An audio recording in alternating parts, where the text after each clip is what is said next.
நம்மளுடைய பூஜ்ய ஸ்ரீ தயானந்த சுவாமிஜி அடிக்கடி சொல்லுவார், நீ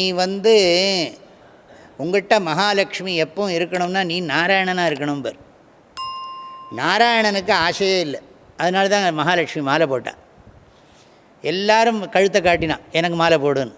அவள் சொன்னால் என்னை யாருக்கு பிடிக்காதோ அவனைத்தான் கல்யாணம் பண்ணிப்பேன்ட்டான். எப்படி? அதனால் திருவள்ளுவர் துறவரை இல்லையே சொல்லிட்டார், அற்கா இயல் பெற்று செல்வம் அது பெற்றால் அற்குவ ஆங்கே செயல்.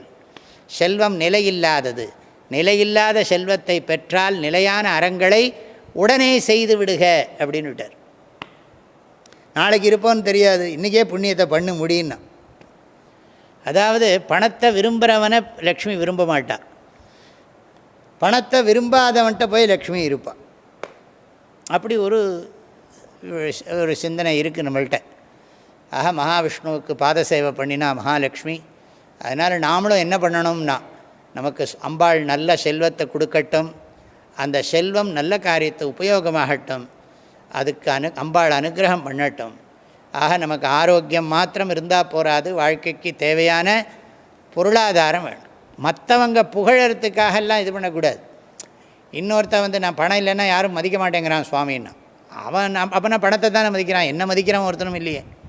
என்ன உண்மையிலேயே மதிக்கிறவனாக இருந்தால் அது போகிறோம். எங்கிட்ட இருக்கிற பணத்துக்குத்தான் மதிப்பு அப்படின்னு சொன்னால் வாஸ்தவமாக நம்ம புரிஞ்சுக்கணும். பணம் இருந்தால் நமக்கு மதிப்பு, பணம் இல்லைன்னா எத் சத்வே எத் சத்வம் எதபாவே எதபாவா அப்படின்னா. அது இருந்தால் உனக்கு மதிப்பு, இல்லைன்னா உனக்கு மதிப்பு இல்லை. அப்படி இருக்கக்கூடாது. ஆக உண்மையிலேயே பொருளாதாரம் இருந்தாலும் சரி, பொருளாதாரம் இல்லாட்டாலும் சரி, எல்லாரையும் அன்போடு மதித்தா பொருள் எப்பவும் எல்லார்ட்டையும் நிற்கும்.